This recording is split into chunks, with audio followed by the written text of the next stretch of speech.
Hello there. I'm autistic, and this is a case of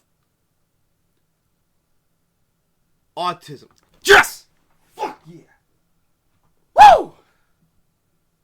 So, Suika game. That's how it's pronounced, right?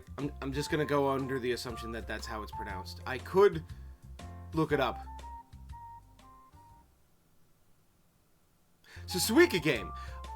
It's been out for a while, but very recently has gotten some DLC, at least on Switch, where you can now play against friends, multiplayer and stuff.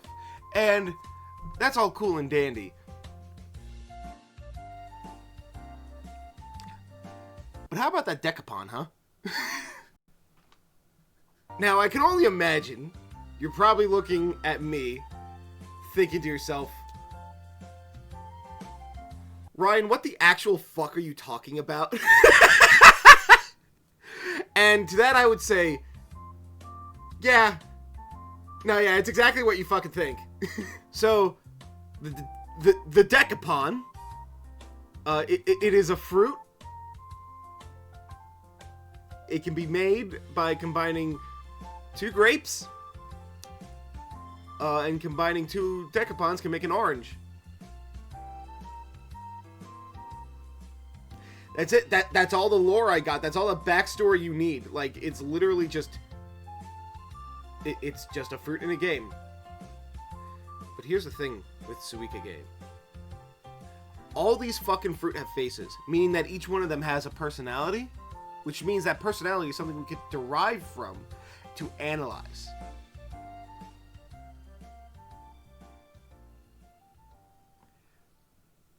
Just stick with me, alright? Like, give me a minute. Or 7. I don't know how long I'm going to make this. So, judging by its expression, we can probably already assume that it is very uncomfortable and shocked by the state of affairs that it has found itself in. It very much is uncomfortable and does not want to be here. He is literally me. he like... On God, like, that is probably, like, the strongest evidence I could probably produce for this video.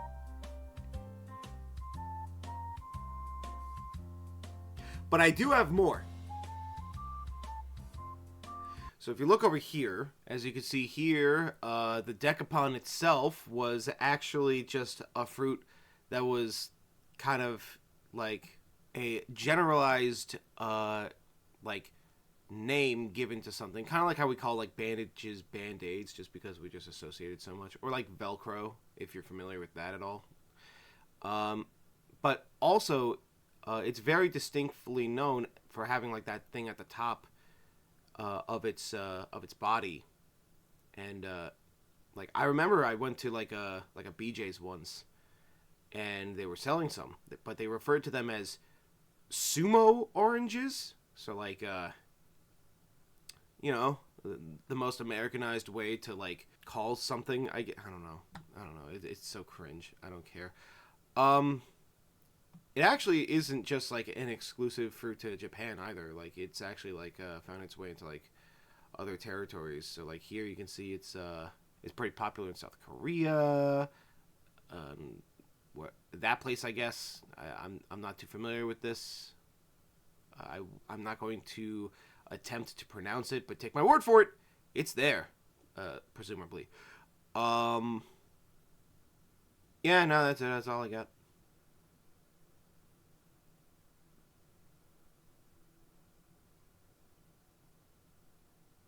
No, I'm serious. That is literally all I have. Ultimately, my conclusive argument is... I mean, just look at it. Like, that is clearly the face of an autistic individual.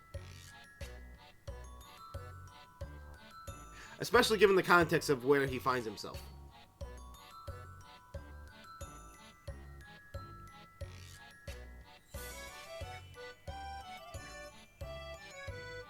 Okay, you got me. I actually have a bigger reason for talking about this. The reason why I am talking about the fucking Dekopon from Suika game as being potentially autistic coded is not just because it's funny. I swear. Although it is very funny. My main reason for doing this, actually, is because I found myself in a situation where I'm analyzing characters in a way that, like, greatly, like, incentivizes theory crafting around them. Having to make headcanon assumptions about the characters. And while there is considerable evidence in many regards for the ones that I've talked about, at least so far, there are going to be cases where it's just kind of like, yeah, I just kind of feel it, you know? Or I just kind of want it that way. And there's not any more evidence that you can give than just fucking look at him. This is me saying to you that if you think a character is autistic coded, there is nothing wrong with having that opinion.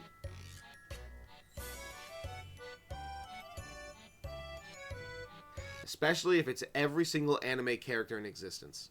Now, come to think of it, the Dekopon might actually be considered an anime character if you really think about it. Alright, that's as far as I'm willing to pull that.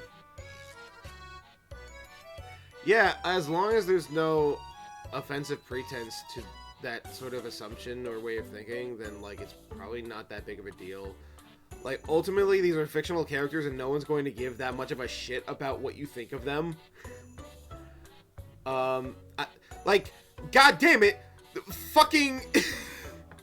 If the Death Battle motherfuckers can talk about Crash fucking Bandicoot, then, like, I don't really think it's that controversial to say nothing's off the table. Asterisk. I would seriously have a hard time looking you straight in the eye if you were to attribute that to someone like fucking Hitler or whatever. Yeah, I'm gonna be real, my other Okawas are a lot more focused and streamlined and semi-scripted, but, like, this one I just went off, just completely, like, off the rails to make a point. So I'm just kind of stuck thinking, like, what else can I say? And the answer is nothing. If you have any other characters you would like to analyze as autistic coded, or, like, whether or not they are, like, genuine good representations of being autistic, then by all means, let me know. And yes, the Dekopon is a positive representation. I mean, just look at him. He's fucking gorgeous. I love him so much. Thank you for your indulgence. This ended up being a lot shorter than I expected. But at the same time, about as long as I expected, so I don't know what I expected. Remember not to leave your cherries unaccounted for. Until next time.